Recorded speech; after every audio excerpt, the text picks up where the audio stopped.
back in Hilgay for part 2. My mini update documentary that I was planning to make has grown into a full-size documentary, so now it's Hilgay part 2. So the people who live in Hilgay will know this wall, the infamous dangerous wall. It's leaning dangerously. It's been like this for a few years. I did have a word with the guy who owns this house. He kind of laughed it off. I don't think it's anything to laugh about. This wall is dangerous. I'm just going to show you a quick film of it. This wall has major cracks in it. I don't know. I would hate to think, I just have like visions of someone walking past and it collapsing on them. Not getting this wall fixed ASAP, to me, is criminal.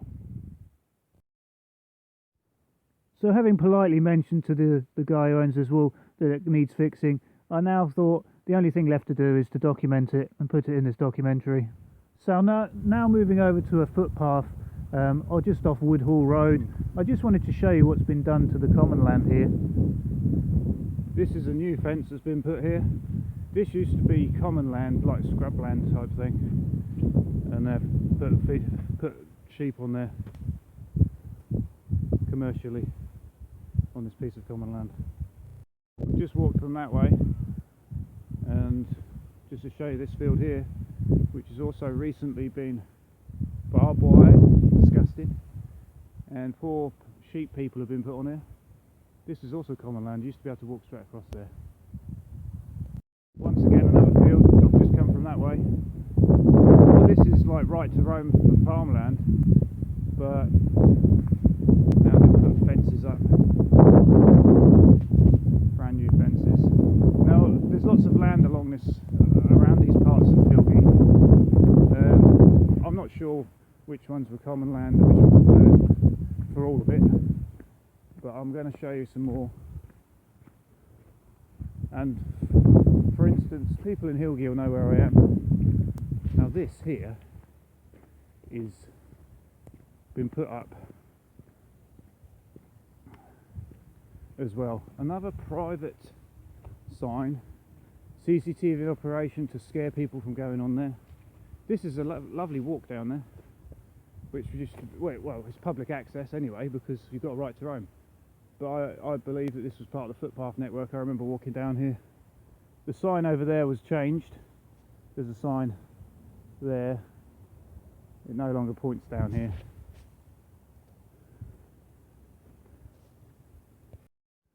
So I walked down a bit further down Hubbard's Drove towards some common land fields that are a bit of a contentious issue.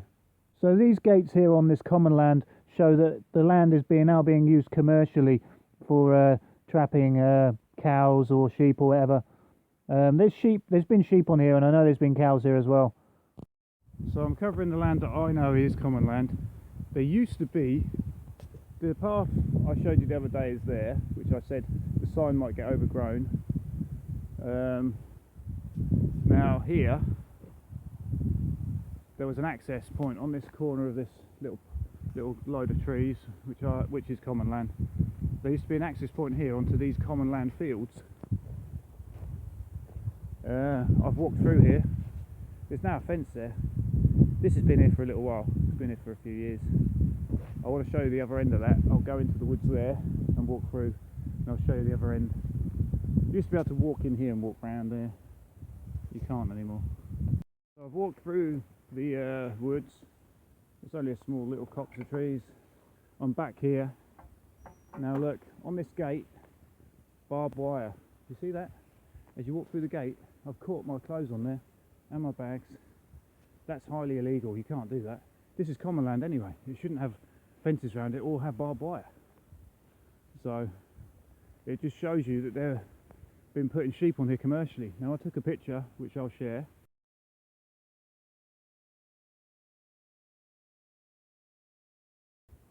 They've moved all the sheep now. And I've seen cows in here. I think they're still in here. But this is the other end of where I said you walk down this way and through here. So they've put this fence up as well. And this is common land. You can't fence off common land. And they've been using it for commercial livestock. which I find disgusting. I don't eat meat, dead bodies, dead people, but yeah. Another example I wanted to show you here of how these men operate. Look at the state of this barbed wire.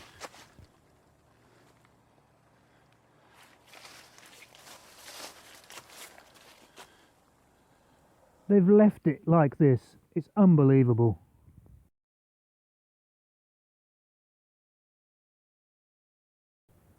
So, now all the sheep have been moved here. I have noticed lots of dead wood about the place on the floor here. So, whoever's put these sheep on here, you know, who owns them, because sheep tend to be owned, people that are owned, sounds like slavery. But look, there's bits of dead wood here. See, look at that fungus on there, and they have babies on here, they have kids on here. It's illegal to have this on here. There was quite a lot of it. I've noticed some of it's been cleared recently. I doubt by the farmer though, because he doesn't really give a monkeys. Whoever owns these people, you know, because this has been like this for years. I've walked through here and there's been sheep in here for years. Sheep and cows and baby ones. And all this dead wood's been here for years. It's only just recently started to be removed. I'd like to see the paperwork for the person who owns these sheep to see how many they've been losing. Now I don't necessarily believe he's gonna, you know, declare all the losses he's had. Because if you have too many losses and your books get looked at, then there's questions asked, you see. See, look, evidence of sheep being on here. They've only just recently been moved off of here. Look, these are all fresh. It's only literally days since they've been moved. So, look, more dead wood. Now, if you look at proper, you know, people who've historically kept sheep, they know that you can't have this in a sheep's field because the kids die. They'll nibble at it and get ill. It's actually illegal to have sheep on a field with dead wood, which that farmer, you know, the slave owner, would be fully aware of. Anyway, I'm going to keep walking. Just want to show you the other end of this field. You also cannot have brambles in a field with sheep because they'll rip their eyes on the brambles. Just so you know, I'm just going to show all of this.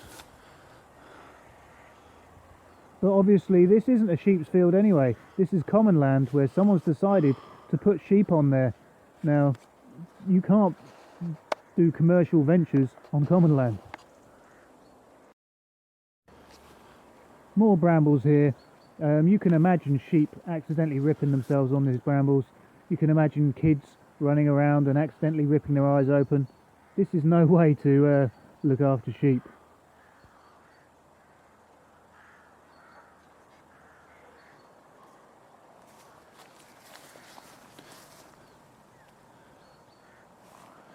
All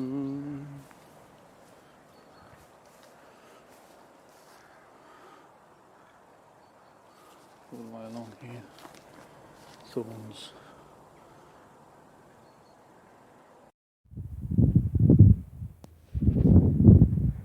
So yeah, just more dead wood about the place. If you turn these pieces of wood over, there's fungus underneath them. It's very dangerous for sheep, you know. It's an absolute disgrace, to be honest.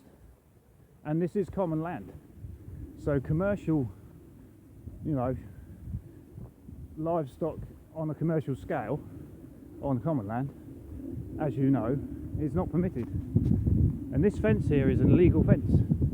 They've sectioned off the common land and they put barbed wire, which this is common access land. How many children get injured by barbed wire? Do you know what I mean? I mean, why you would have barbed wire, I really don't know. There's more dead wood here as well.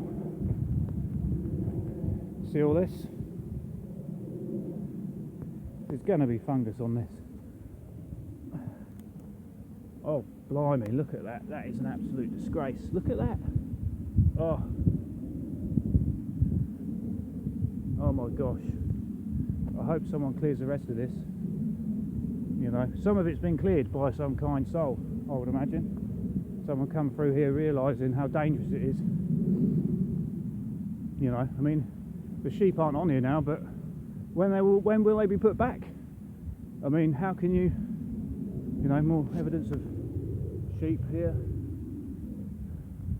So, yeah, there's a gate over there. Looks like a pen of some sort for sheep as well. Anybody who lives in Hilgay knows that none of this fencing was up years ago. Recently, re-exploring around here. I mean, I have been through here, but it's all starting to come together in my head what's actually been going on here. So, I mean, I just didn't think much of it. But you get older, you get wiser. Do you know what I mean? But anyway, I'm just going to walk down to the gate down here. Just a few more pictures documenting the fact the sheep have only recently been taken off of this land with all these problems: barbed wire, brambles, and fungal-ridden wood. Whoever's responsible for putting these sheep here under these conditions, well, I don't know. For me, it's criminal. This is no way to look after people. Before I get to the gate, I just wanted to show you there's plenty more dead wood in here as well. This is common land, so in theory any of this wood could be taken away by any kind member of the general public who wish to save the lives of kids. Do you see what I mean? Because if they get put back on here in the summer, which that might happen, they might have been put into some small little barn for the winter, a local barn. I bet that's where they've been put, trapped inside. And then they'll be put back out here, you see, amongst all this fungal-ridden wood. So there's no way that the farmer hasn't been losing kids to that. You know what I mean? Now this end, this is more common land here. On this side, more barbed wire fence, more dead wood over there. There's cows on there. I don't suppose they care about the cows either. And look here, barbed wire on a gate here. So it says it's a, you know, pedestrian gate. Now, where there was non-barbed wire fence here before to delineate the edge, you know, that doesn't mean you can just put new fences up how you see fit and put barbed wire on. But anyway, even if this was some sort of legal thing going on, look at this, barbed wire on the turnstile bit, whatever you call it. Look at that. I've caught my bags on that as well as I've gone through there. Highly illegal, highly dangerous. Someone could come through there, stumble and fall on that. Come through the gate there, and there's paths around here, you see, between these fields.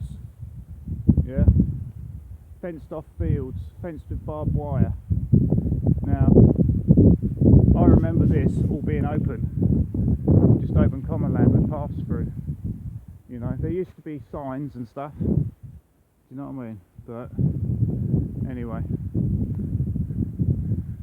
so I believe this path down the middle here is common land as well. So anyway, I'm just going to walk back into Hilgay now.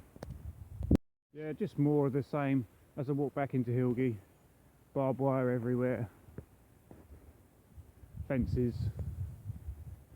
I'll take this one. Common land there, dead wood over there, over the far side, and there's a cow in the field there, more than one.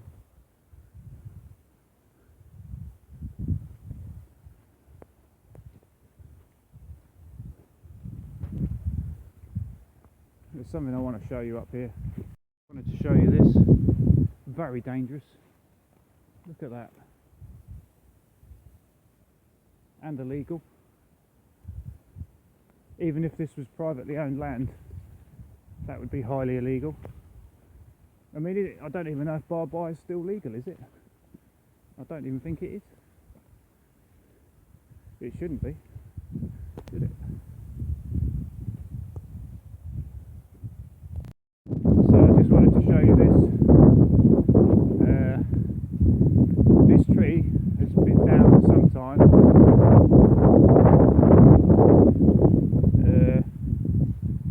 You know, it's fallen down.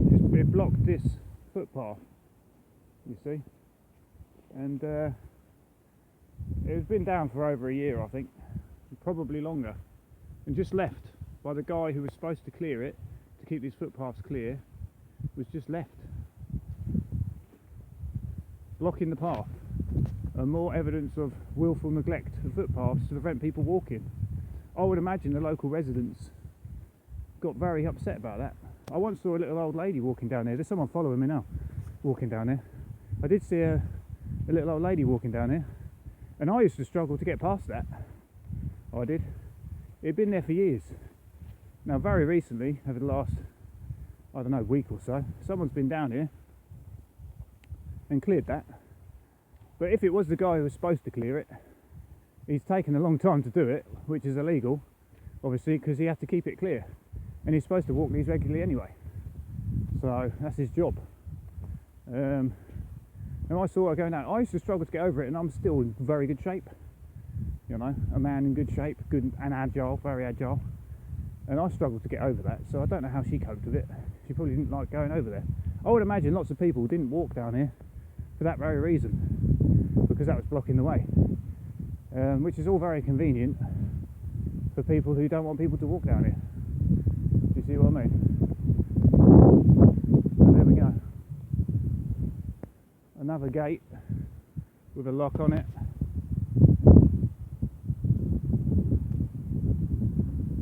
I mean, that's just, I mean, there's barbed wire. If you're a farmer and you owned this is scrubland, you see. You'd cut that all back, wouldn't you, and just have nice grass, surely. You certainly wouldn't leave dead wood on there, which I presume there is probably on there as well. But yeah, it's all a bit bizarre. I have seen people walking their dogs down here. Another example, look, can you imagine your dog jumping up and getting that in the eye? Highly illegal. You see what I mean? And look, on the inside as well. Look at that. And look at these barbed wire on here. Look at that, just sticking out. And there's dead wood in there, look. More sectioned off areas of common land. Ugh. Another private sign. There. As well.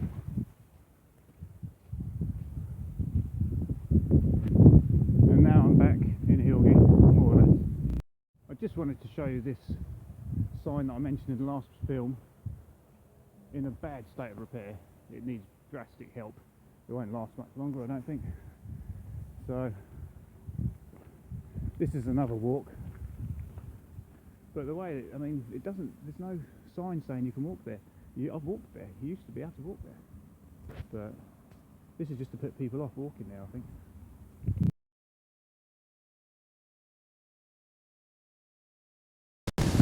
So I'm in Hilgay, at the sheep's field I mentioned, with the rotten wood, etc. I've just found very dangerous barbed wire.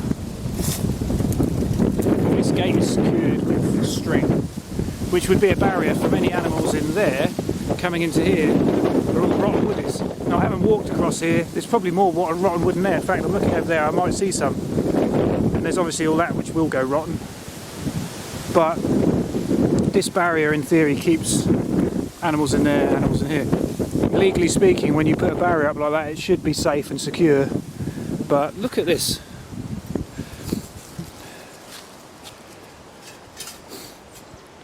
Now, isn't barbed wire illegal anyway? Certainly the use of it in this way is illegal, isn't it? So this barrier would get knocked over easily by a cow. And I've seen cows in these fields, in this field at times. It's just barbed wire wrapped around a tree. It's not correctly secured. A barrier like that should have posts, legally speaking. You can see the barbed wire's been damaged there. I don't know if that's been hit by an animal. Oh look, you see the animals, the sheep trying to escape. A sheep might have even gone through there, trying to escape as they try to. You know, that hasn't been fixed, you see, that was just laying there. This shows negligence. The fence is actually falling over there, you see it's falling over.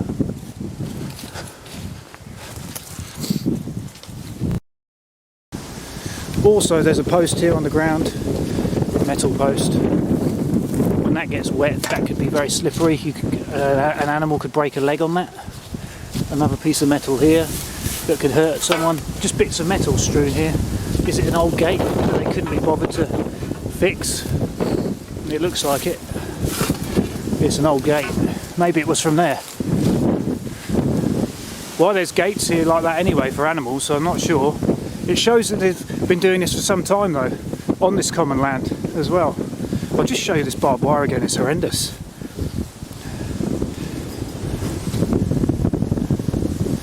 There's fluff from animals on there, so they've always been hurting themselves on it. So these posts aren't strong enough to keep cows contained anyway, as you see here. They've been knocked over by the cows that have been in here. And there's brambles everywhere. You can't have brambles in fields with people, as in slaves, as in livestock, because they rip their eyes on the brambles. Just another quick one for context. This is the sheep's field, just showing you again all this rotten wood sitting here with the fungus underneath. Really horrible fungus underneath. It's been there for some time, you can see it's been there for some time. Same field, plus this is, I mean, should dogs be in here with that there? Oh, look at that. More barbed wire just ready to take the eyes out of whoever might fall into them. Look at this. Fence getting knocked over. State of disrepair. Now this is a common land field. This fence shouldn't be here. There shouldn't be commercial you know, slavery going on here at all. But yeah, even if you're running an illegal slavery organisation, you should at least try and make sure that your slaves are being looked after, you know, according to the laws that allow slavery in this country, or don't allow slavery in this country. More brambles, more fences in a state of disrepair. That barbed wire is nowhere near the post. These posts are falling over. These posts haven't been varnished in some time, so they're probably rotten at the bases as well. I keep seeing bits of fluff where animals have harmed themselves on the barbed wire. So all the way along here, look, more fluff. Animals getting harmed. That's a different colour. That looked like, that one, that last one looked like sheep. I don't know, that one looks like maybe it could be from a cow. So I'm back at this same place again, this common land entrance. It's a footpath to this copse of trees and to all the common land I've just been on. The same sign. Remember that I said it was going to be swallowed up by the undergrowth. Now, because this is common land, I felt confident to come up here and cut back the undergrowth that threatened to swallow this up. So I've just cut it back a little bit. It still looks nice, there's not much difference. There's just not things growing up in front of the sign, which come springtime would obscure it. Now, obscuring these signs, you know, is illegal. Having them obscured by neglect of your job, which you've been paid to do by the council, not going around varnishing them, allowing things to grow in front of them, it's not good, is it? You know, so there we go. So I'm back at this location. I just wanted to show you all the barbed wire, which I really hate. I don't even like to say the word hate, but it's something that you could potentially hate, even though I don't really hate anything. You know, barbed wire just can be melted down and used for other purposes. All these fields, oh, disgusting. And did I show this footpath sign last time? I'm not even sure if I did on the last documentary. I just want to show it in more detail if not. Now, this is a sure sign of willful neglect, because this one is being eaten actively by woodlice.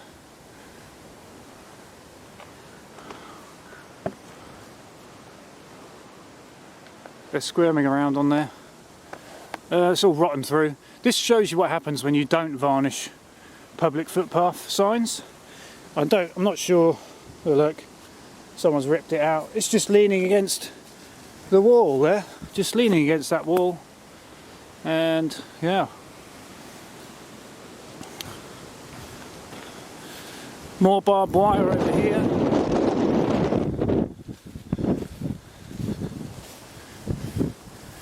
Looks like some kind of reels for an electric fence over there that just runs along there.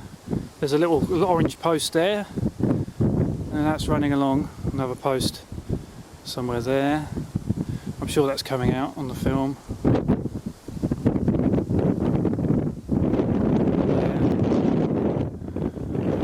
Oh look, someone here has used barbed wire to secure this fence, this gateway. Look at that. Well, that's illegal, to secure a fence in that way. This gate looks like it might need, you know, it just shows the neglect, doesn't it? I suppose. You know, that looks like it's been hit by a vehicle or something. Someone's rammed into that. Someone's set, I don't know, is that like someone's dropped something on there?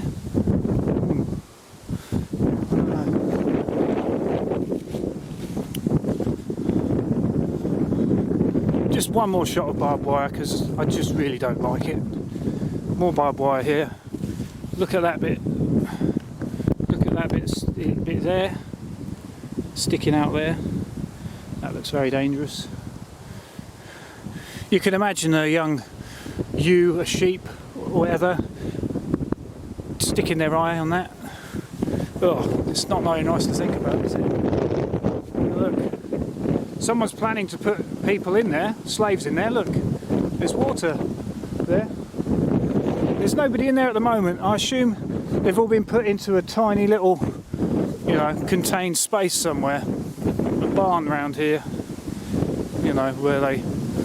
Well, for some reason in this country, people think that when you put sheep in for the winter, that they should go in a barn with walls, that it should be open to the elements.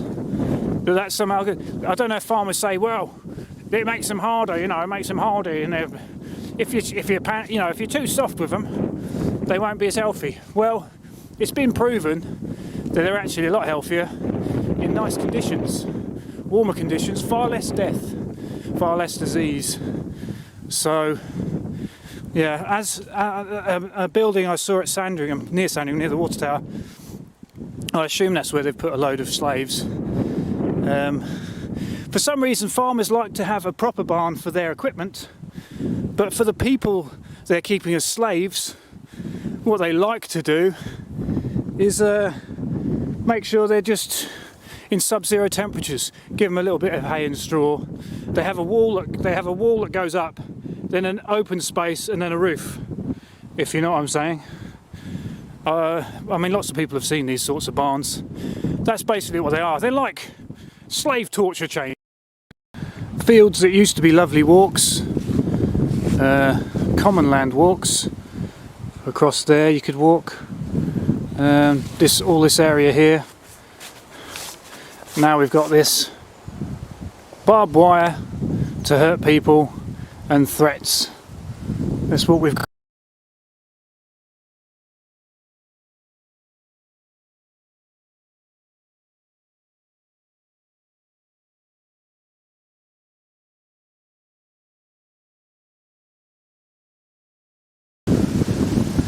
So this used to be an entry point to this field. It's not anymore. Barbed wire across. There are sheep in that field.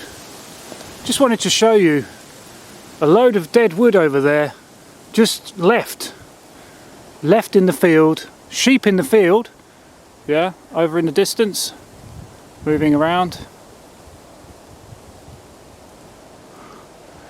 Dead wood in the field.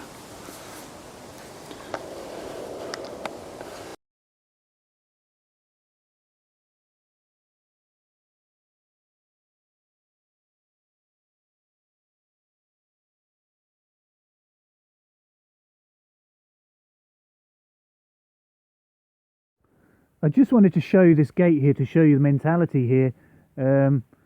Yeah, it's been this gate's been like this for a few years, a couple of years at least. It was broken, I think, by being struck by a vehicle. I don't think the makers of the gate would approve. And yeah, I examined the gate, jumped over, and you can see it's been hit by a vehicle. The way it's been broken, it's definitely been broken with a lot of force. Why has it just been left like this? It's actually a hazard to leave the gate like this. But like I said, it's been left like this for some time. It just shows you the mentality of these people. So next I'm going back down to the pump house for a quick update. Back down the footpath with inadequate signage where you can't go where you used to be able to go. So I'm back here with the camera. Private road, no right of way. I've walked down here when I first moved here some 9-10 years ago. I walked down there, it was a footpath, it was lovely. I just thought I'd show you how nice it is. It looks beautiful today. The camera won't do it justice, but you know, it is nice.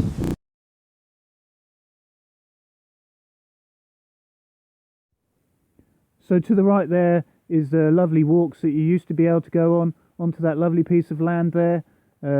As you know, the gate's now locked. In the distance you see the sugar factory pumping out loads of gases into the air. How atrocious is that? A complete waste of energy, complete waste of resources. And here we are, back at the pump house. So I'm back at the pump house. I just wanted to come up here and have another look.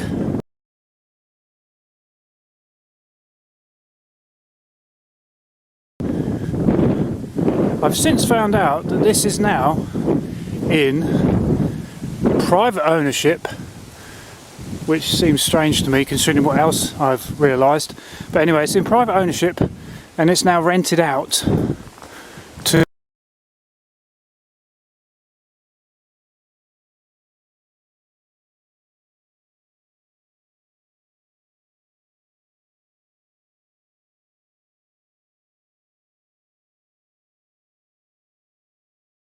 so nobody's here. There's no signs of anybody staying here at the moment.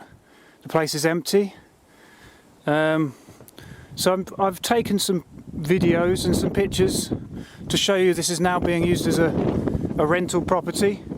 Now, I remember a conversation I had with my mum about this, the pump house. It just put two and two together. Well, not just, but I've realised. I remember having a conversation with her about this property because my uncle used to live in the village here at Hilgay. He was very interested and involved in, you know, the footpaths and stuff like that. And he was very interested in the pump house. Now, the pump house was a property that he took interest in. They decided that they wanted it to be in the right condition to be accessible to the public as a kind of place for people to go, because the footpaths go through here. It was just a little landmark so people could go inside, have a little look at an old pump house. You know, I don't know how rare these types of houses are, but that was the decision. So he put his own money into the project. So I imagine him watching this documentary, he will be rather upset that this has been sold off into private hands. Now, when he left Hilgay, I assume that all of the legalities were in place for this place to be kept, you know, indefinitely as a landmark for people to visit. And considering he had money put in, into the project, and now it's being used to make money, he's going to be a little bit miffed by that, I think. So I just wanted to do this extra segment, this update, for him really, because I've now realised, I remembered that conversation I had with my mum. Yeah, so you can't visit here anymore. You used to be able to go inside, and like I said, I remember going inside. I didn't put two and two together that it was my uncle that was involved. But yeah, the conversation I had with my mum, I don't know how people in the family felt about it at the time, because obviously putting, I don't know, £1,000 or multiple thousands of pounds into a project like this, however much you put in, sometimes, you know, that can make a bit of a difference to your, you know, bank account. So him to go out on a limb for this, and for it to now just be sold into private ownership, how that happened, I don't know. He'll be very interested maybe to investigate that though. So I've kind of done this segment for him, and I'm going to send him a link to the documentary and to this update documentary about this, as he may wish to pursue.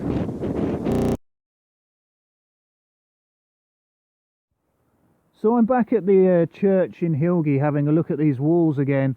I did find a place where a very recent refacing had been done, where a lot of stone is missing out of the wall and a lot of bricks have been put back into the wall instead. Where's the stone gone?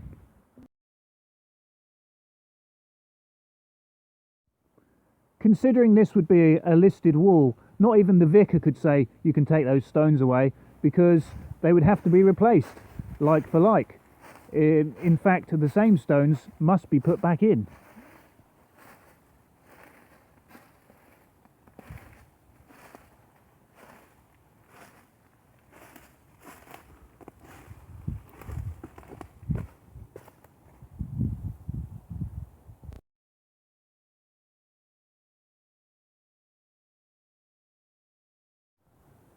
So having a look at the wall, it looks dodgy, it looks dangerous, it looks like it's in a very bad state of repair. Why don't they fix these walls up as they go, rather than wait for them to collapse?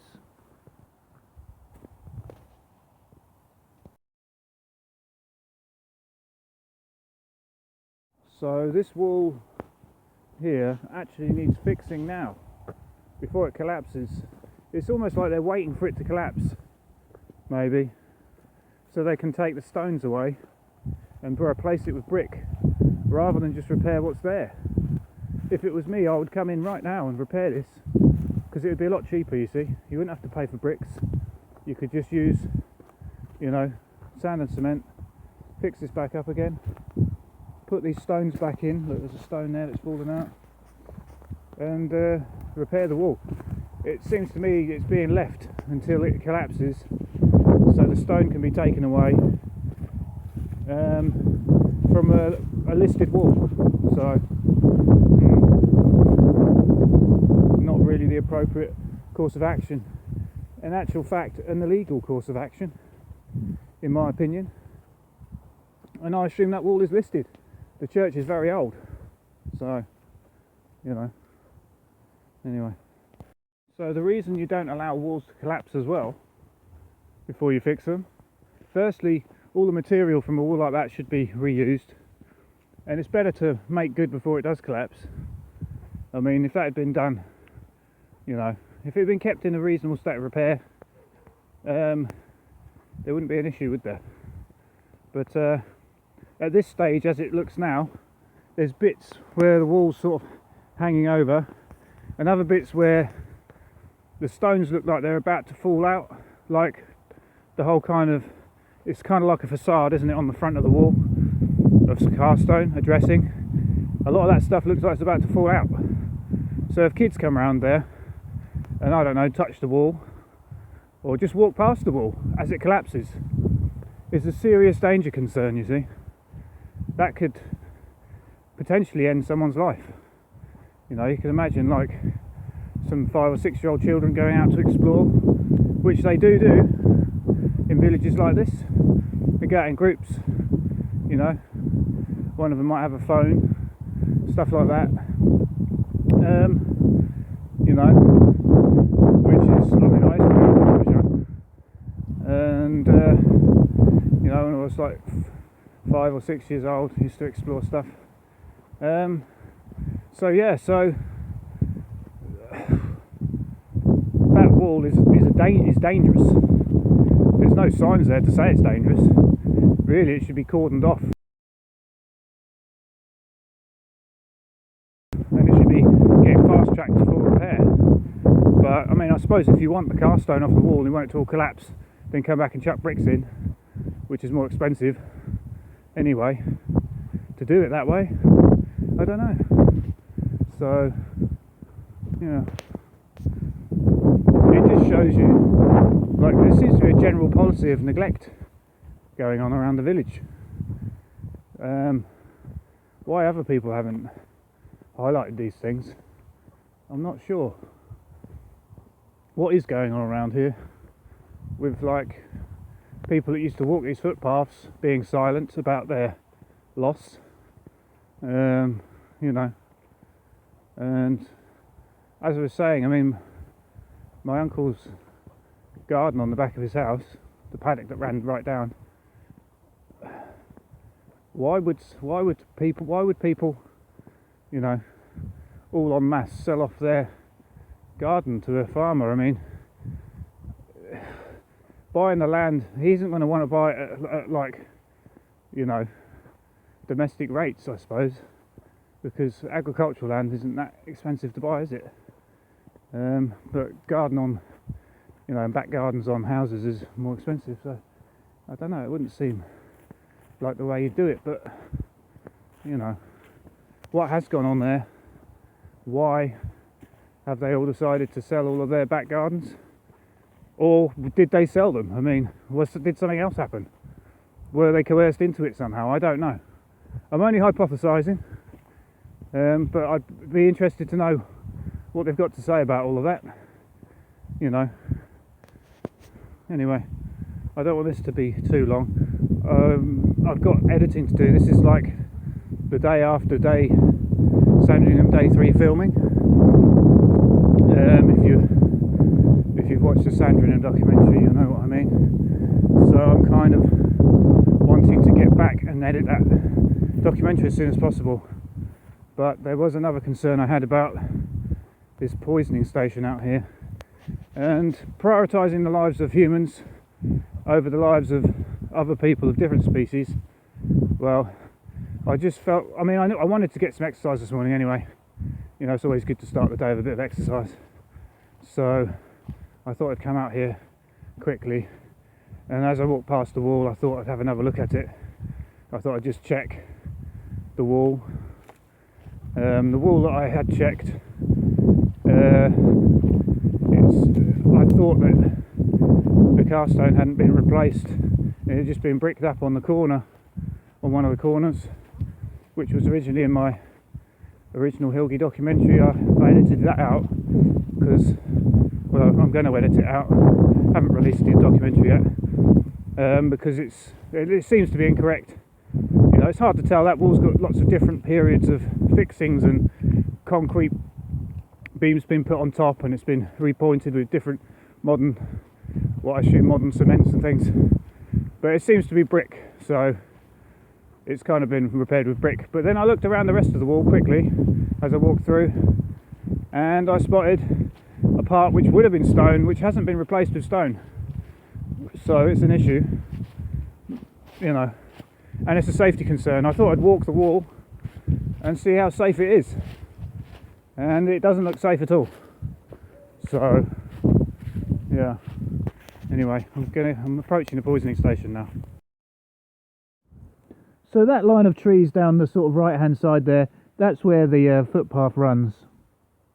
So I'm back at this place which I believe could be a poisoning station. There is a corrosive liquid in there, which I'm not sure what it is, but, well, there's not much left, there's nothing left in it, but there is a feed bag there, as I said. Now as I look at this, I'm not sure how this has been used. There's holes around it.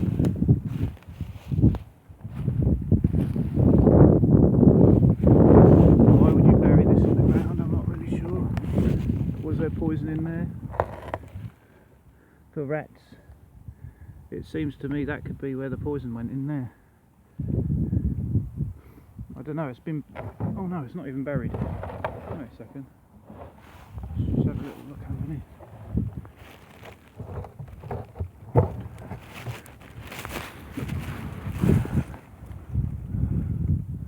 I don't know. I think it might be a poisoning station. I can't really see any old feed in there or anything. Maybe it's been cleared out. But anyway.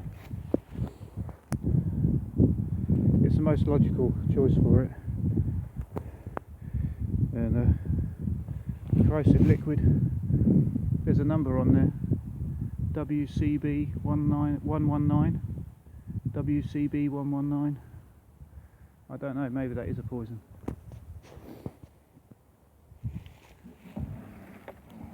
I don't like to see poisoning going on, so anyway. I mean, as you can see, if that top bit's taken off, oh, I see how that works. I think the top is turned over. See that little notch out there? I think they turn that top over, and maybe the poison goes in the top here. I'm not sure.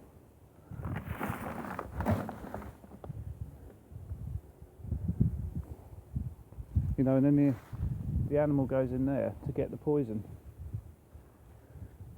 Well, that would be weird, because if you were trying to poison rats, it'd be better on the ground. You're more likely to poison birds with that, because it's going to be at a higher height. I mean, I don't know for sure, but I'm just trying to, you know, figure out what it is and how it works. But yeah, anyway, I'm sure experts on the matter who deal with these sorts of things will know better than I do. So anyway, I just wanted to cover that again, because, you know, if that had been reactivated, that station, if it is a poisoning station, to me that would be quite a relevant point. As this is a public footpath, in theory someone could walk their ferret down here. You know, people do have ferrets. Now, I don't like ownership of any people, whether they're ferret people or whatever.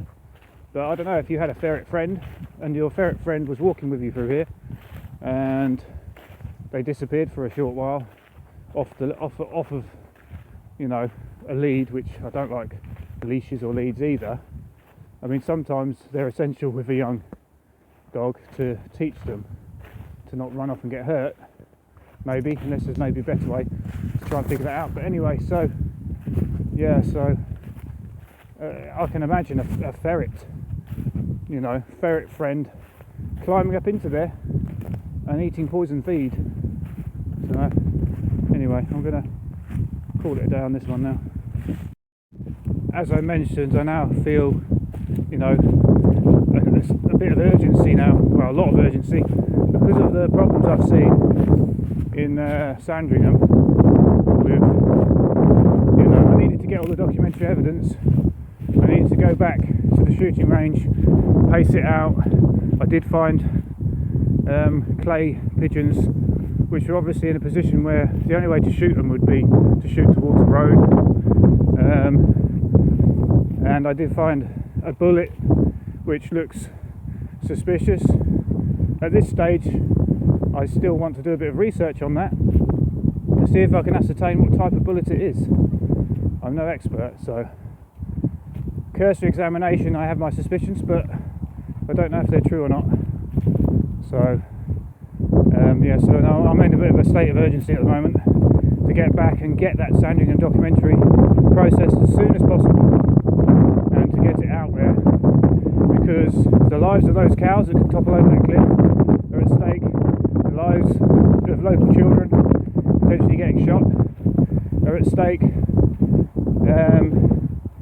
So yeah, the use of what I could see is illegal weaponry on that shooting range, long distance, you know, rifles that can shoot 100 metres and cause that amount of damage to a target. It looks like there's almost been, well, anyway, I'll talk about that more on the Sandringham documentary.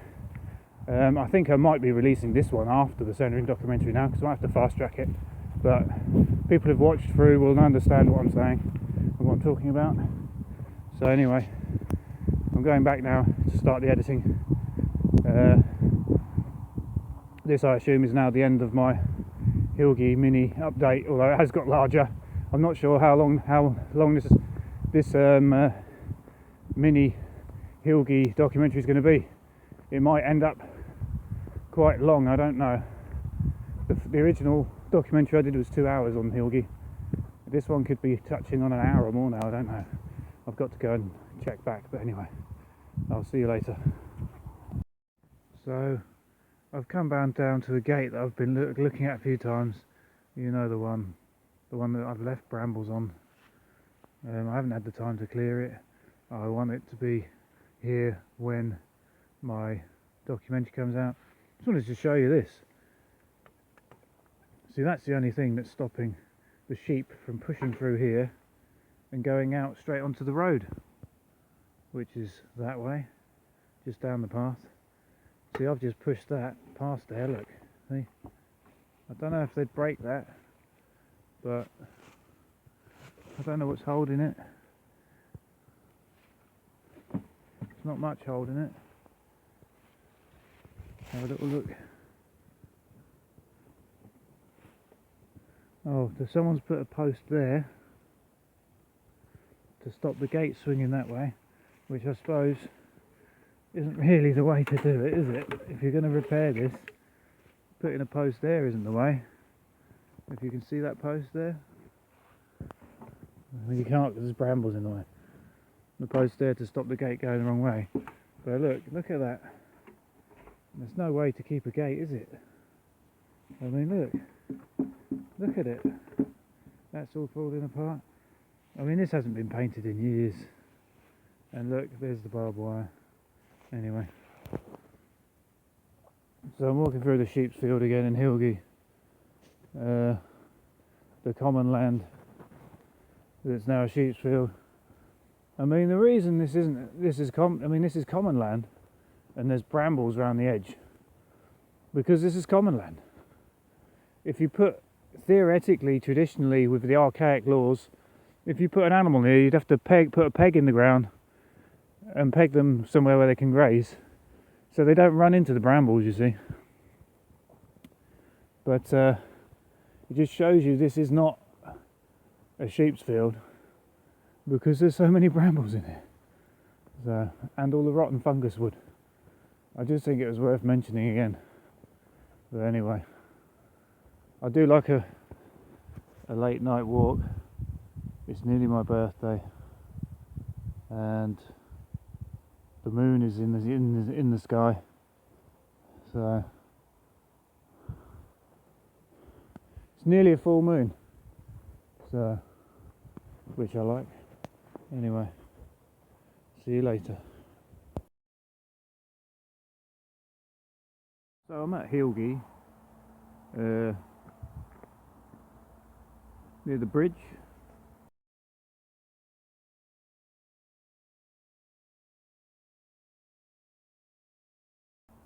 Now, I was wondering what these buildings were going to be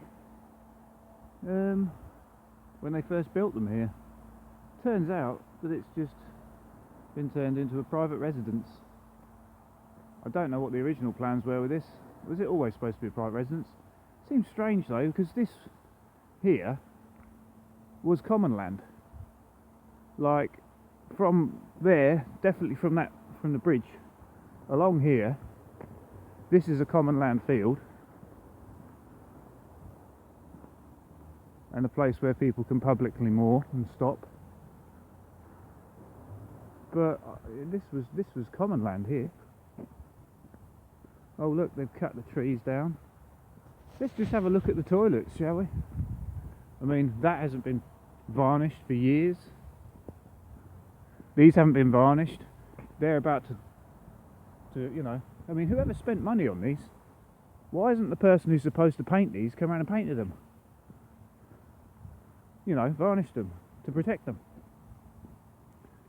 So if that doesn't happen soon, they're going to be no good. All right. Hilgay with 10 Mile Bank Parish Council. Look at that. Accessible toilet. Out of order. Out of order. They've made a special metal sign to go on there saying out of order. How long's that been there? I mean, it's rusted in. I mean, I don't know how long that's been out of order. Other people here will know how long it's been out of order. What's round here? Well, this isn't being maintained, is it? It says it's being maintained. It's not being maintained. Closed. Closed. This is the toilets here. Well, they say we haven't got the budget. Well, that's what happens when you vote for a party that just doesn't want to pay for anything, I suppose. But then again, they're probably getting budget, the council budget. They're not doing the right things with it. Look at that. That's a disgrace. The roof needs looking at as well. I don't know if you can see, but there's the odd tile missing.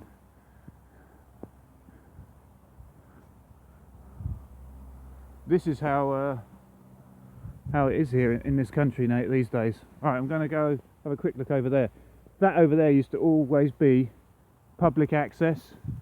You could walk along, and then I think there's an inlet or a small, I don't know, a small tributary of some sort, and then you could go over that, and then you could keep walking. There were footpaths all through that area, you know. I think where that Fioffi charity gate is, there's a walk through to there, but obviously you can't get through there now. I might just have a quick look over here first.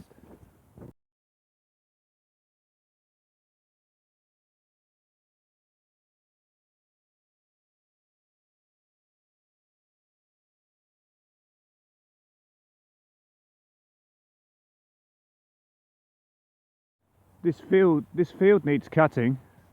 This used to be a nice playing field. It's boggy now. There's loads of water sitting on it.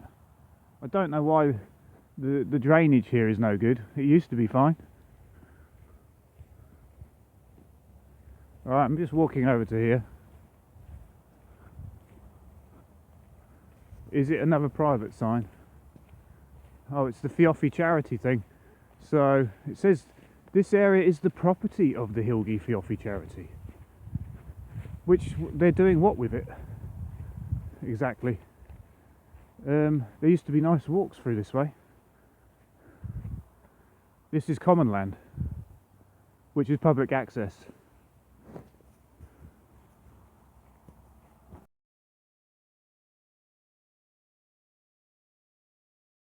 Playing field here, this piece of common land that kids used to play on.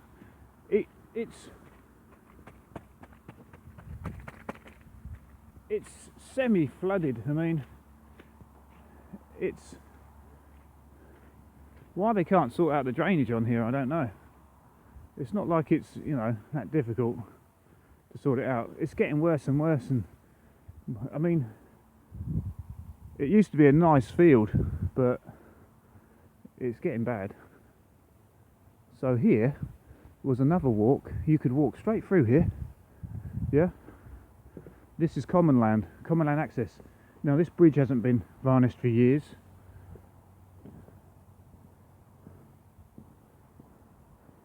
And as you can see, oh, Fioffi again. So basically this has been privatised by the local council. There's barbed wire there. There's lovely walks that go through here.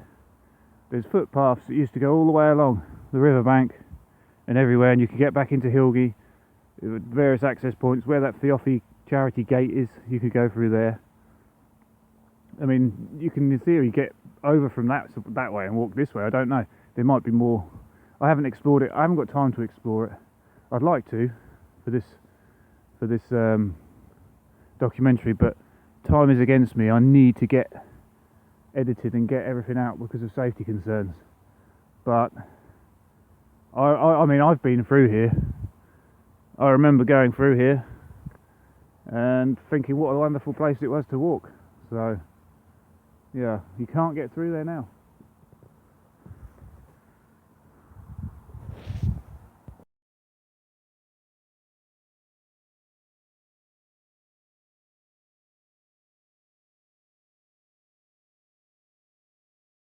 So having money to privatise everything, and put up signs and gates and stuff.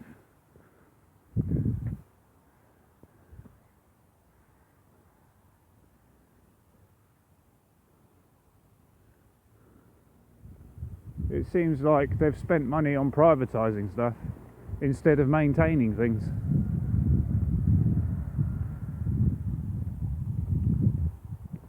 I mean, it doesn't cost a lot. I mean, if I was a local person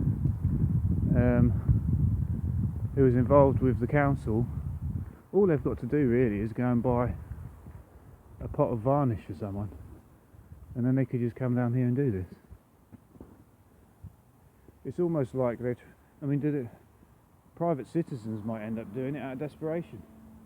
I suppose they're absolutely disgusted by the fact they've lost loads of places to walk, but you know, feel like they're fighting a losing battle. I mean, look at this bench. I mean, that has been intentionally damaged. That has. Someone's hit that with a hammer. There's no way that's just happened on its own. Which suggests it's not just children coming up here damaging things.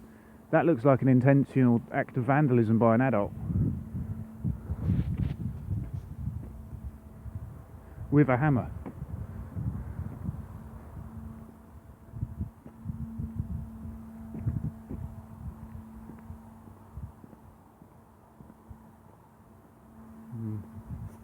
Anyway, I'm going to walk across to Riston to have a quick look there and quickly show you the footpaths which have been, should we say, de-signed. They've taken the signage away,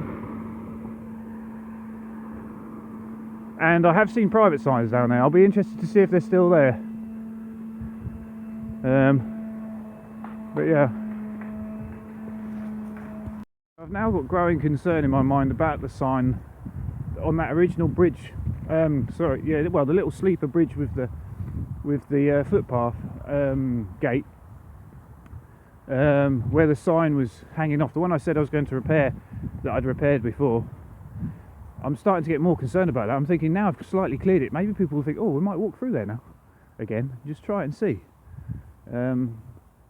And I'm concerned about safety. It's worrying me. So I'm going to have to go back to the house. I didn't bring the drill out with me, and I'm going to go and quickly repair that. Now here it says Hilgay Motorboat Club, private moorings. Yes, there's a sign there, a small little sign, footpath sign, which some people might not even know what they mean. You think you'd have a big footpath sign here. That kind of makes you feel, you know, a bit deterred. Now I know I can walk here, so I'm going to anyway. Yeah. Just like, you know, signs like that, they tend to put people off, I think. But anyway, so I'm going to walk up here and along the riverbank. I might take a few more still images along the way till I get to the next point I want to talk about.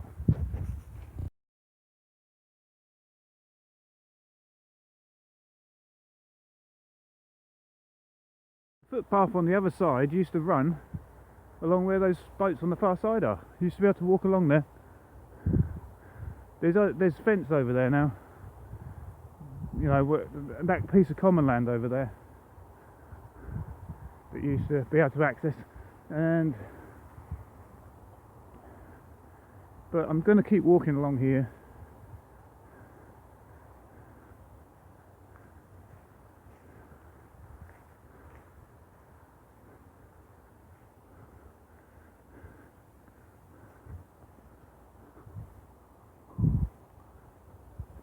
I think I might have walked past a little crossing point. Anyway, oh no, is that it here? It's over here.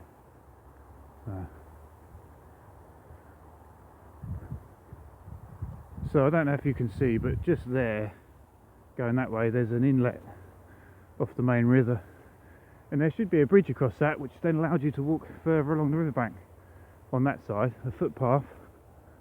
And there were paths through here over to the other paths that I've shown before, but you can't go over there now because, like I said, it's been privatised.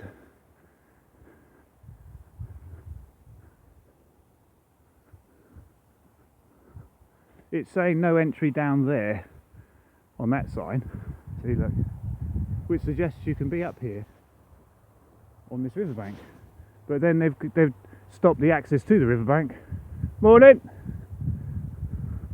They've stopped the access to the riverbank by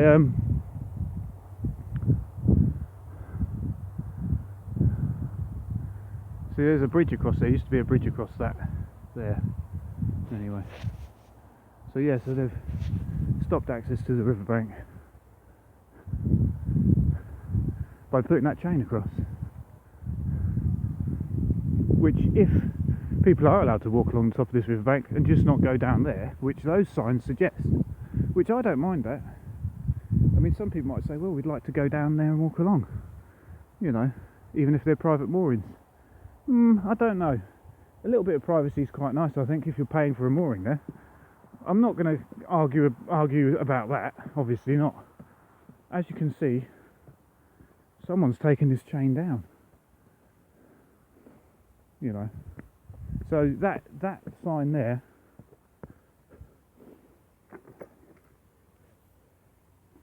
according to the other signage up there, is illegal anyway, isn't it? Do you see what I mean? So, morning.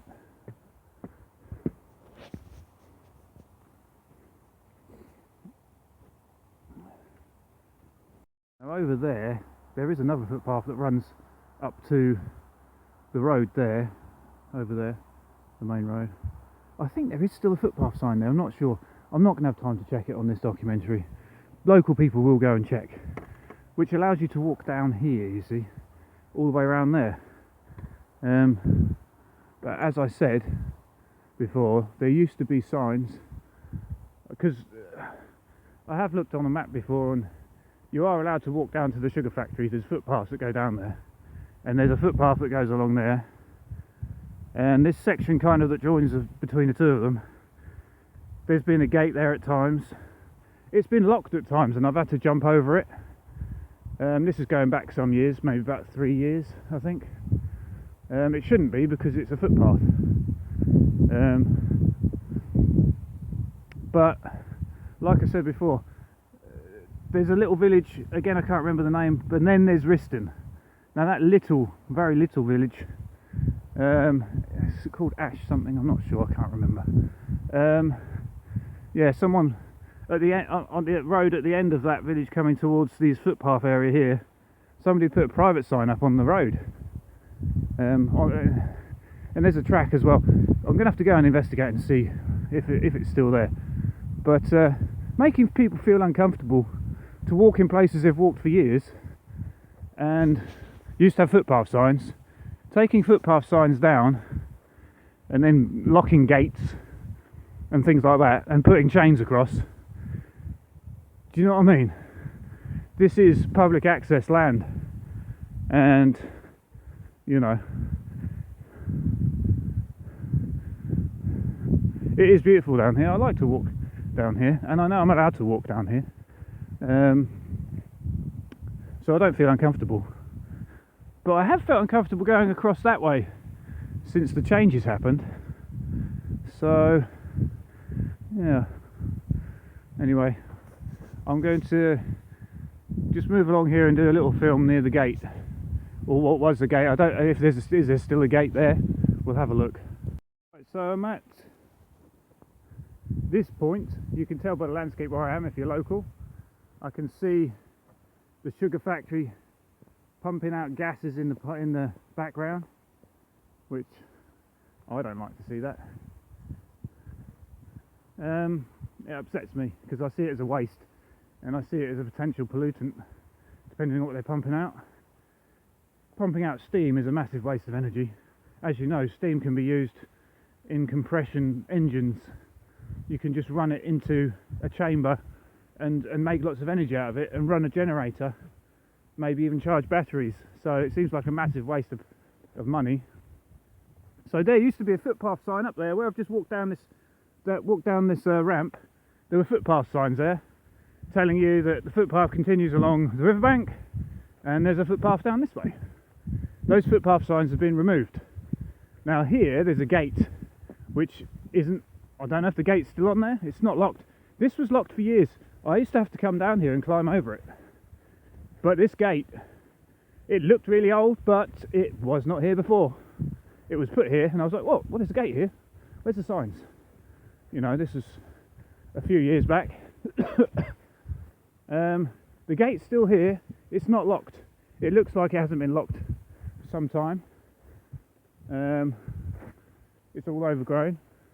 I don't know how long. It could have just been 1 year that it's been not been locked. I have been through here last year, and I think I got through here without having to climb the gate. But that doesn't mean that the time period when it was there and it was locked was okay. Now here you can walk straight along there. There's those trees there, and you can walk around the trees and into the Riston end of this walk, or you can cut across here and go over to there and join that other footpath which comes from the main road over there. I'm going to, for the sake of time concerns, I'm not going to walk all these walks. Down there they were doing some sort of work, some sort of pipe work or something. So I don't know what stage they're at, whether they're finished over there now, what that pipe is for. They're putting in a massive pipe here and over in other places as well. I don't know, is it joining to the sugar factory? Are they pumping something from the sugar factory out into the country? A new pipeline suggests that. I don't know. Because the sugar factory's there, some of the pipes over there, some of the pipes over here, if it is the pipe that they're doing, I think it's the same work that's going on. I'm not really sure, but if you know what I mean, it'd be different directions. So I mean, if you were feeding the sugar factory with something, you would think there'd be one pipe going in. So it suggests to me they're bringing something out. I don't know what that would be, you know. I mean, the sugar factory is, obviously they make all sorts of sugars and, I don't know, syrups maybe? Different things. British sugar it used to be. Is it still British sugar? Probably. They also have... So I'm standing here waiting for photos to upload. In my rush to get this done this morning, I've forgotten to put my SD card in my camera, so I'm using my phone for all the footage and pictures, and I've run out of space. I'm having to upload it onto the cloud. I'm still in the same location where my last video, I hope it cut off and it's saved. I'm about to check that anyway. I was talking about the smoke in the distance from the sugar factory. In the foreground I have a massive field of what looks like sugar beet on both sides of me, left in the field. This is November the 20, where are we now? 26th or 7th? 26th. Now this sugar beet's been left. It looks like it was totally healthy to me. I mean, I'm just looking at a piece now. It's still in the ground. It's a massive piece of sugar beet there. I'll get pictures of it. I'm not going to pull it out of the ground, but it looks very healthy. I mean, this is an issue because not harvesting crops and leaving them in the ground, firstly this field is going to have to be reprocessed, which costs a lot of energy to run around this field and churn it all up. I mean, are they going to pull them out and churn them up and spread them back, or compost it, or what are they going to do with it? It does seem like a waste of resources though if they do that, or are they just going to come across and macerate it all and leave it where it lies? I don't know. But this causes problems to the sugar industry because there's a shortage of sugar beet, and that causes problems to the price point of sugar in the shops. The price goes up if there's less sugar in this country and we have to import it or whatever to make up the shortfall. this is like a market sort of scenario where, you know, supply and demand, less supply, price goes up. And as you know, supermarkets seem to like putting their prices up but not down again. Now there was the issue with fuel, wasn't there? The price of fuel went up, so all of the goods in the supermarkets, the price went up. They went up a lot of some things, like oil, for instance, vegetable oil, things like that, almost doubled in price. Is it doubled in price now? Probably, I would imagine. Completely double in price, I would imagine. It used to be like 110, now it's like 210, 220 or more, is it now? But the prices aren't coming down now that the fuel prices have come back down again, and they blame this on inflation. Inflation caused by people who like prices to be inflated, which allows, you know, our wages to basically take a, you know, by proxy kind of pay cut. Our money doesn't go as far anymore, which means more money for other people. So anyway, so the fact this beet's been left in this field, and I mean, it's all like really great big pieces of sugar beet left here, and in the distance the sugar beet factory pumping loads of exhaust into the air. It doesn't fill you full of confidence for this country when these sorts of things are going on. Now I'm looking at this sugar beet. I mean, now it's November, late November, so you know, it's too late to harvest this now. And I mean, this all looks like it would have been very, very healthy because of the size of the sugar beet, and there's no visible rot on the beet itself. It's still okay. I mean, I suppose theoretically you could potentially still use it. I don't know, but yeah. I mean, I've never seen anything growing in this field before, so as I've walked through here, I think this is the first time I've ever seen crops growing here. And this middle section where I'm standing, it was always, I know, kind of overgrown, and it was part of the footpath. It's been, you know, all cut down now, and there's been tractors going through here. Anyway, I'm just going to go back and look at my videos and pictures, see if they've uploaded yet. I'd like to take a little bit more video here before I move on. I may put this voiceover over the top of that video, we'll see. So this is where that footpath from the road comes down here, and it goes up here. Like I said, you can walk along there and go on that side of the trees over there, because they were doing work over there before, and because all the signs have been taken down, the footpath signs here, there's no signs here anywhere on here, and not even on the riverbank. So you can kind of be forgiven for being a bit dubious about where you can go. Now, we do, as I've said before, you have a right to roam anyway, but as you can see with all the private signs going up, that makes people who even know the law start to feel dubious. Do you know what I mean? About whether they can walk. So I'm going to walk along here anyway, and I'm going to keep walking through right to the end here. I didn't want this to take too long today. It's already taking longer than I wanted it to. So I'm going to try and rush along a little bit. I might even jog up here a little way. So I'll speak to you in a bit. A quick one. I'm walking along here now. That sugar beet I saw on the other side of Hilgay, which was just sitting there on the field, not on a pad as it should be, and not in put in cold storage as it should be, not being sent off to be put in cold storage as it should be, just healthy sugar beet left there, harvested and left. It makes me suspicious about that now. The fact these fields have been left here and not harvested makes me suspicious about why that other sugar beet was just dumped on the field and left. So,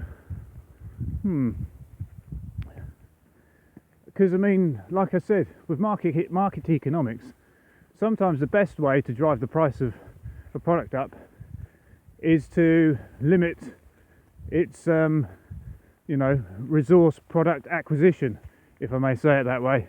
So with sugar beet would be the resource product, and if you can't acquire it, then the end product price point at retail goes up. So, and probably maybe at wholesale as well, I would imagine, because there's a shortage. So yeah, Anyway, I might go over and just check and see if that sugar beet that is healthy is still there, because this is many days since then, and the temperatures during the day have been rising up over 10 degrees or so, or a little more than that. These aren't refrigeration temperatures, and obviously it was there before then anyway. The temperature was warmer. So yeah, so I'm getting a bit suspicious about this. Now, whether there's innocent, reasons for this, I don't know. That sugar beet in that field looks totally healthy. There's no reason why that should be left there.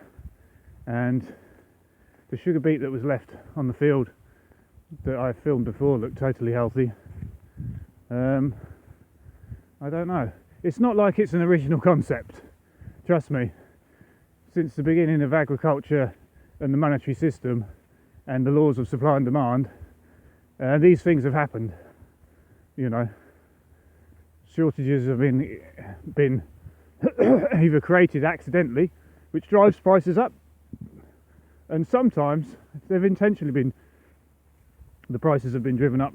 Now, I'm not saying that this is definitely happening here, but it's a couple of pieces of evidence that could potentially be interpreted that way when combined with evidence from other places across the country, maybe areas around sugar factories in other parts of the country where similar things may have happened. I'm not sure, but living in a free market conservative dream, where privatisation of everything and the hospitals and schools going downhill because of all of the money that's being leached out of, don't like to say leached, all of the money that's being kind of sucked out of those systems, it wouldn't necessarily surprise me that something like this could be gotten away with, because I don't think there's any inspections going on. I mean, when this beet was ready for harvest, was it being inspected by someone who wanted it to be harvested? I don't know. I don't know how that works, but yeah, maybe I'm just overly suspicious. But certainly, healthy sugar beet shouldn't be just left lying around the place. There's people starving in the world, and then there's people who have historically done these things, driven up the prices of food products by doing this sort of thing, which has caused more and more problems, you see, because food products, if there's more food products in this country, then we don't have to import as much, and that means a lot of food products in other countries can stay where they are and be distributed. But obviously we pay more, so we can pull things in from across the world and cause starvation by doing things like that, by leaving products in the field.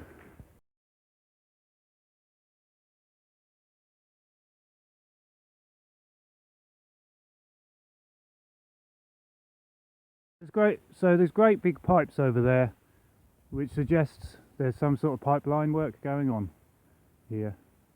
Anyway, and as I was saying earlier, the other product they have at the sugar factory is hemp. They have great big greenhouses where they grow vast quantities of hemp, and I believe at one point they may have had licenses to grow cannabis as well. But yeah, so that's the other thing they do: sugar and a drug which is harmful, cannabis, which some people say there's benefits from it. There isn't. It's not good at all. I'm on that side of the fence, and yeah, and obviously hemp as well, which, I mean, I don't know what percentages of hemp and what percentages of cannabis they grow there, or if they're still growing cannabis there, I don't know. There's been a massive legal challenge to cannabis in this country. People don't want it because it ruins lives.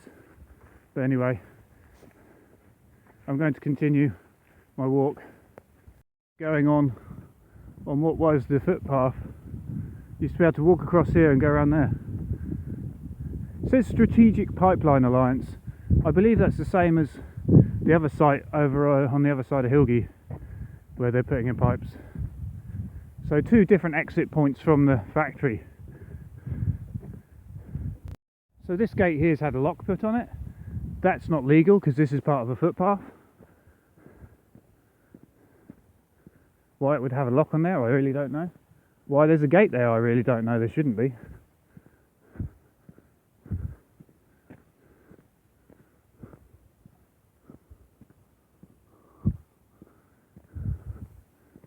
All of these riverbanks here as well, you're allowed to walk along. So this is all public access, both sides of this watercourse. I believe this is a man-made watercourse that goes down to Denver Sluice. It's some sort of relief channel, I think. So yeah, I mean, you can walk along these riverbanks. Are there any private signs up now? Not sure, but like I said, someone put a private sign up there, so you'd have to walk down here.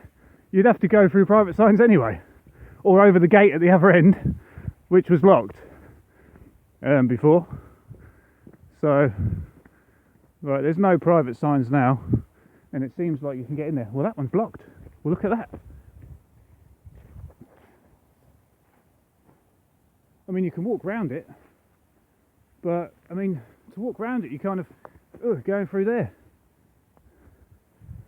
Why is it locked? I mean, I suppose to stop vehicles going on there. That one's locked as well. No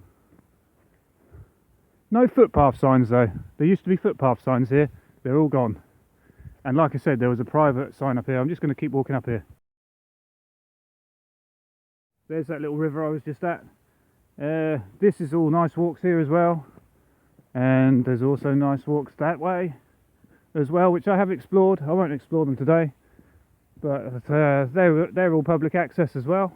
You have a right to roam, but they were also part of a footpath network and was signed, posted. There's no signs anymore. If you do walk that direction from where I just was, over there in those trees, there is another wired off section like in the Wootton Woods, where there's the pheasants being shot, you know, because there's a tower there. Pheasants being fed and caged and then shot over at Wootton, very near to the public footpath, which would be illegal. You see, very dangerous. Now this is a public footpath as well, goes to there. I believe in there, unless it's been removed now, there's a very similar setup.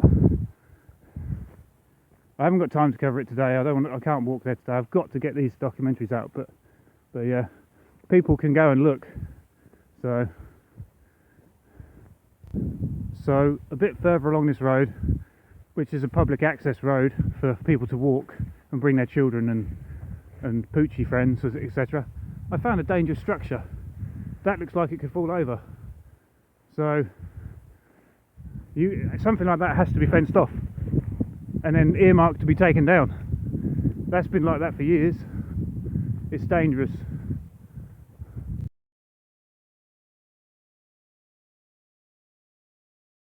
Further down this track, in the distance, more pipeline work.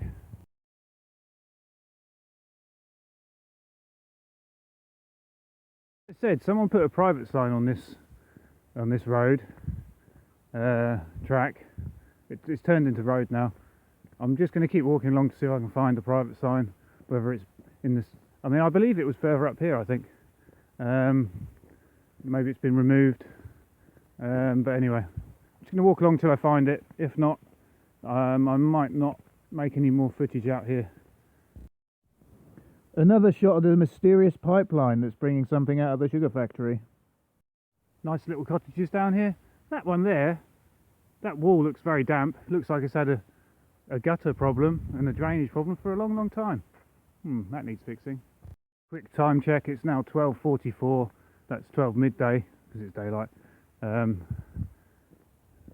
More slaves in fields. I don't like to see that.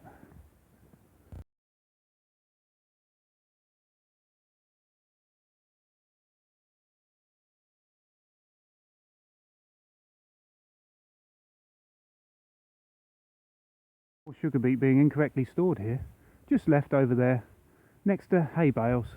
That isn't going to the sugar factory now, it's just been left to rot. The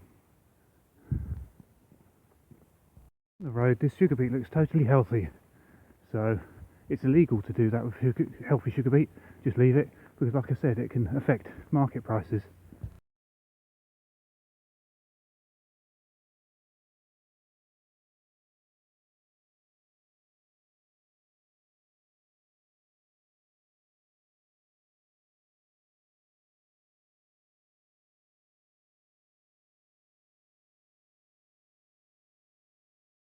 So my suspicions are correct. Totally healthy sugar beet left to rot. It's on a pad, but it shouldn't be here for long, and it's next to that hay, which would be illegal, and it looks perfectly healthy, but not anymore, because it's probably been left out, and it can't go to the sugar factory now because it's been correctly stored. So putting it next to that hay would be illegal, you see, because it affects market prices when sugar beet can't go to the factories.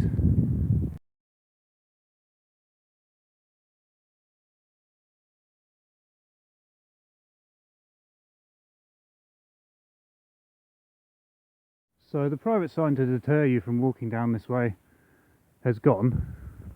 It's been removed. Where that pipeline is now, I don't know if there used to be a house there. Maybe that house was sold or something for the pipeline. But yeah, the private sign that used to be there is now gone. Which means that you could walk up here and not be that afraid of walking the wrong place, knowing you've got a right to roam.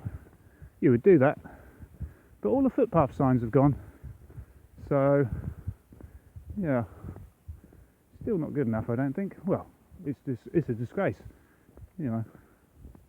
People live here. Look at this. They drive past here and just driving over that. Why doesn't someone just throw it to the side of the road? I'm going to do it now, and I don't live here. It's just a general attitude round here, it seems. I don't know. There seems to be something going on with the sugar beet, so I am going to go across to the other side of Hilgay and just check that beet over there and see if it's healthy. So yeah. Those look like new footholds on there. They're supposed to use lifts these days. You've seen them, haven't you? On an arm of a van, it has an arm, it has a cage on the top to keep you safe. Why would they put new foot grips on there? They look new, brand new.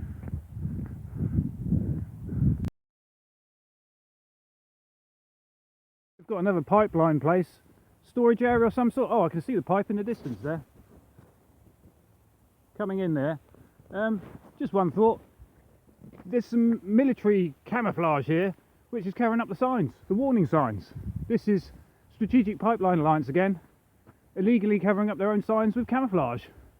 Are they getting a little bit, I don't know, why would you even put that up there? I mean, it creates a visual barrier, so you can't actually see for safety reasons anyway, if you're driving past here. That is very bizarre, and I would imagine very illegal. It's covering the signs and covering visibility, intentionally. More private signs here trying to bar people from their right to roam across farmland. More illegal signs. And here, this road has been closed for days and days and days. Considering when you do road closures, you're supposed to do them as and when needed, as in, if you need to close a road for half an hour, you close it for half an hour and then reopen it. It should be constantly monitored. Why these signs have been left up for days and days and days, considering I've walked through here a couple of times and it's been completely empty and nothing's been going on, I find this very, very strange.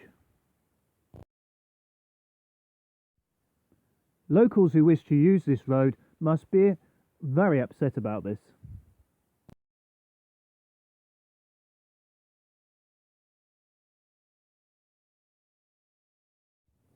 So now I'm at the other end of the relief channel where it crosses the A10, and yeah, I'm taking pictures of the entranceways to the riverbank on both sides of the river, on either side as well, and there's definitely no signs here. There used to be signs. Now you can walk all the way back up where I crossed over earlier, to that way towards the sugar factory on either side of the bank, or you can walk the other way down towards Denver Sluice.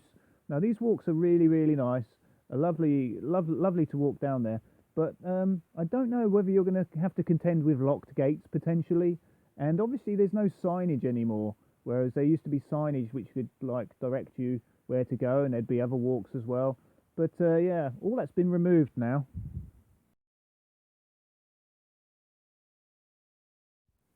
So when I was walking down the riverbank earlier, I mentioned that there was a footpath that came through from the A10. This is the other end of that footpath where it meets the A10. I just wanted to show you the sign here. There is a sign still, but it's in a very poor state of repair, and yeah, it doesn't look like it's going to last much longer. The barbed wire footpath. Don't fall, you might rip your face open.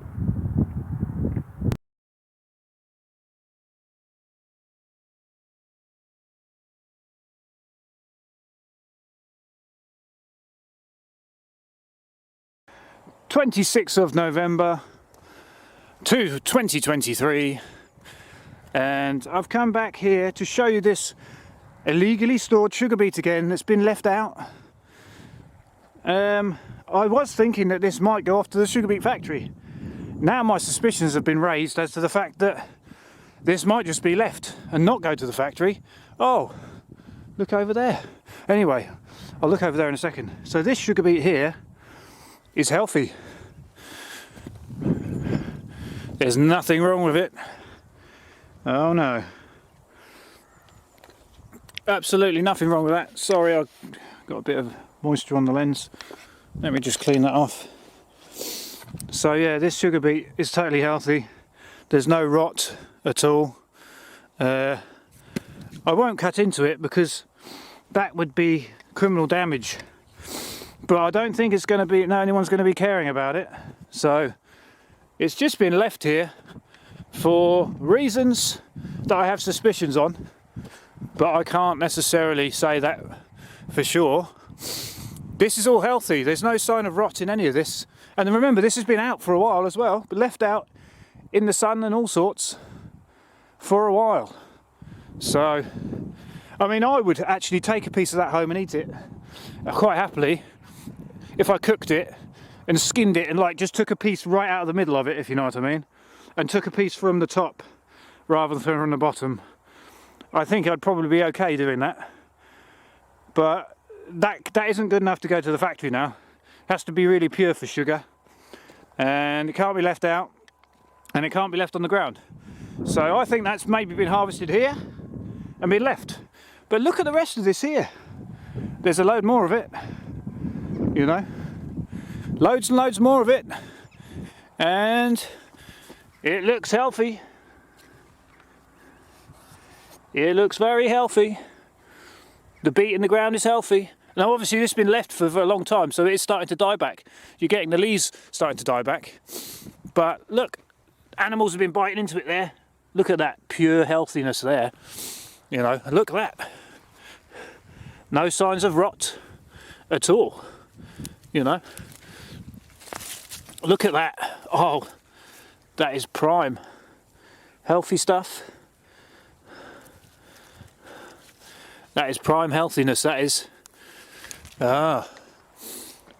Anyway, as you know, I'm highly suspicious about this, so I won't say any more. Obviously, legally speaking, if I go out on too much of a limb and accuse people directly, then I could get myself in trouble. But this is evidence that supports the idea that this farm here, and oh, look at that field as well, and the farm over there on the other side over Riston Way are just leaving beet in the fields, which, like I said, incorrectly stored beet is illegal. And like I said, all that beet is healthy. Someone might come down here and check this once my documentary's out. You know, I'm not going to take any because, like I said, that would be criminal damage, wouldn't it? So sorry, that would be theft. Even if they're not going to use it, even if it's, you know, the thing that's illegal about this is just leaving it. There are rules in this country to say you can't just do that. This won't be harvested, this stuff now. Look at that. Oh my word. That is totally and utterly healthy. Perfect health. See that? No rot at all. And this has been left too long in the ground. Absolutely perfect.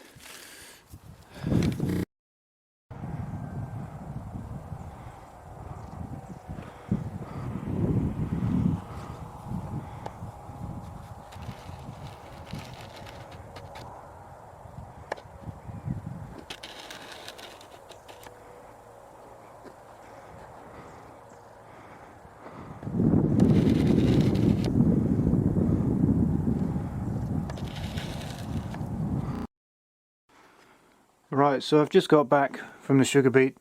I had to go and do that because, as I mentioned earlier, sugar beet in this country, there being a shortage, causes us to have to import more sugar, and then that causes people abroad to die of starvation. So I thought it was very meaningful for me to, you know, go and do that. But yeah, now all of the filming for the Hilgay documentary, the second one, I think it's going to expand now into a full second one. All of that footage is now complete, and I've got Sandringham day 1, 2 and 3 to edit. So I'm going to have to get on with it. I did want to go to Ashwickan and Leziate as well to talk about things that are going on there, and I've still got to go to Roydon Common. So I've still got a lot to do, but there are safety concerns at all of these sites, and if I don't get all my documentaries out, if for some reason I'm stopped, it's going to be a problem if I'm stopped. So I want, for safety's sake, to ensure safety at all these places, I'm going to have to release them all at once, which means I can't release certain ones as I go through fear of being stopped somehow, which would then mean that this information that's very important would not get out, which I can't take that risk, so I'm just going to have to work through it all as fast as possible and then release it all at once. But anyway, so that's my final thought on. So I really want to be editing at the moment, but I do need to go out and fix this sign. The sign that was, you know, the one I mentioned, it was hanging off in Hilgay with the overgrown gate. I've just got to go down there and fix it. I'm worried about it falling and hurting someone, so I'm going to go and put some screws in there.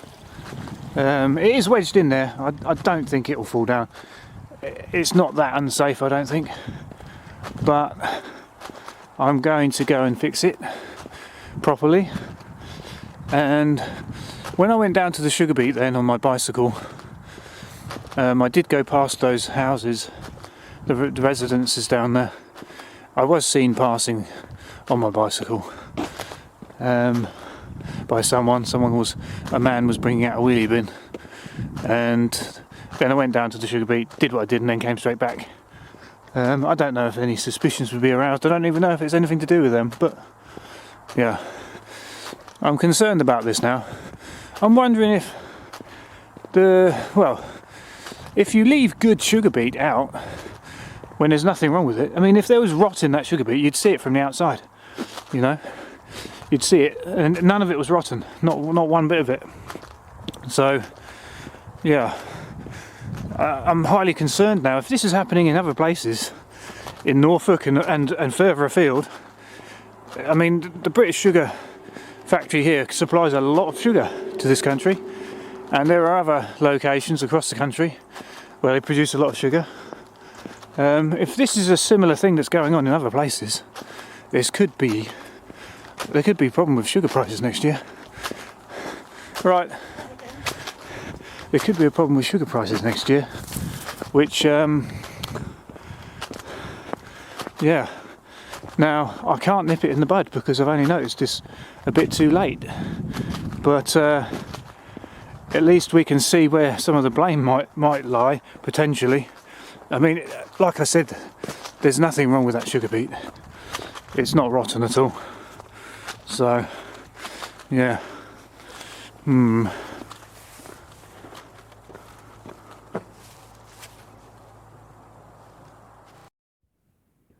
So on my way down to fix this sign, I just had a quick look at a field as I walked past, and yeah, another field where the crops have been left in the field. All a bit strange.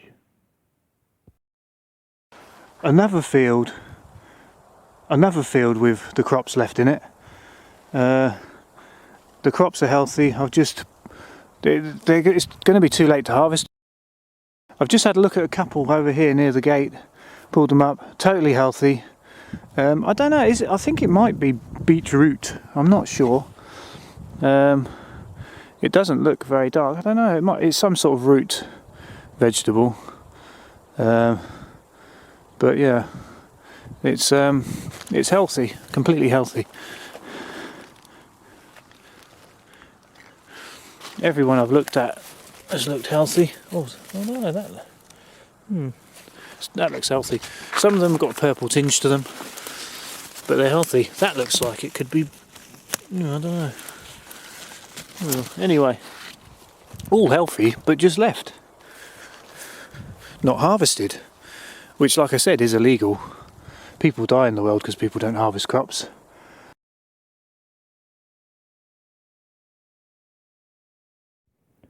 So back to the sign that started it all off.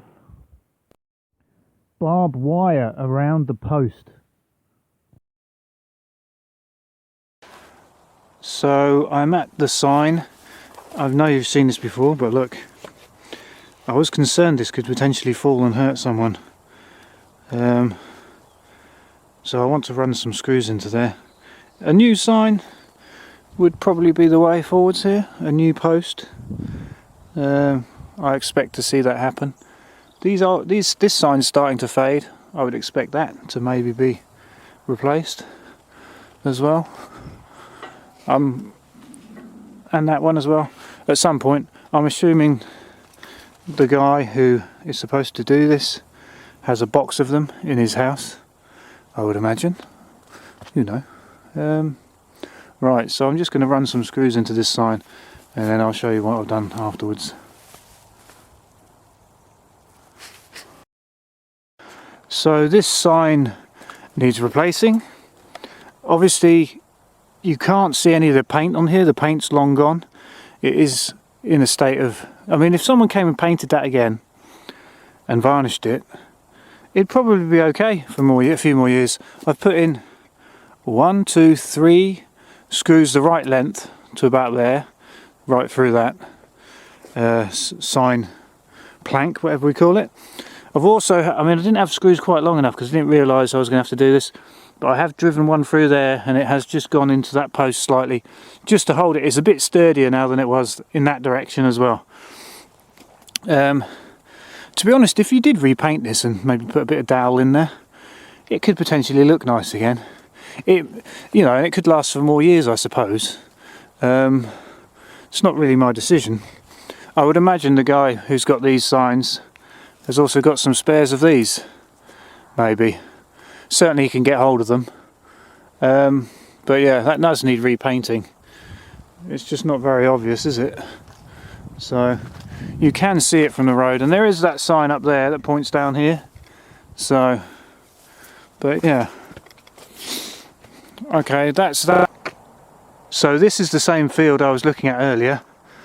There's another one just over there. I'm just going to have a quick look to see if there's crops been left in there as well. You know, I mean, they can say it's rot, they're no good. We had a very dry summer, you know, but with rain now and again, which is quite ideal really for growing these sorts of crops. And we've had a bit of more rain recently, but not like heavy rain or anything. Certainly not enough to cause the crops to rot. Nowhere near. All of those in there, they can be harvested, you see, but they haven't been. Are they going to be harvested? I don't know. You could potentially still harvest those. It's a bit late in the season, but they still look healthy enough to maybe harvest. But so this field here, I just saw a bit of green on the other side, or maybe that was the bushes. I'm not sure. Oh, is it grass here? I can't remember. I just wanted to have a quick look. So I don't know if this has been left as set aside, this one, because there's just seems to be a load of random stuff growing in here. Let's just have a quick look over here. Sorry, that rattling is the screws, the fixings that I was using to fix the sign. I've still got the drill there. Right, so this here, I don't know, it might just be grass or something, is it? I don't know. It's in like fine little lines. I can see little fine lines. I don't think it's crops, is it? I don't know.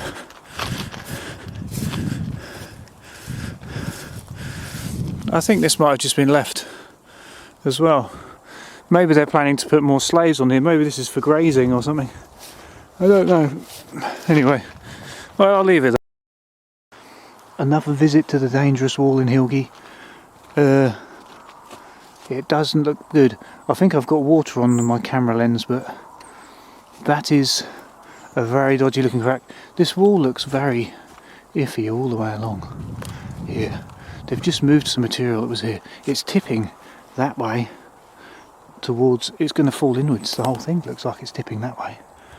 You know, I know there's that issue on the corner there where it's tipping outwards, but that looks like it's tipping inwards. And if you look at it, there's cracks, there's need of it being pointed. It just looks very, very neglected and dangerous. Just the final few shots to show you the kind of mentality that's going on in Hilgay at the moment. This bench just left, discarded. Nobody cares. Nobody wants to clear it up. It could probably have been fixed at some point, but nobody's bothered with it. And this archway here, which was very beautiful, wonderful archway, just left to rack and ruin. Just a bit of paint on here, a bit of varnish, a bit of mortar sealer protection on there, just to stop it rotting away, you know. And now it's got woodworm. It's now dangerous. It could potentially fall at any given moment, and we don't know when.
Yeah.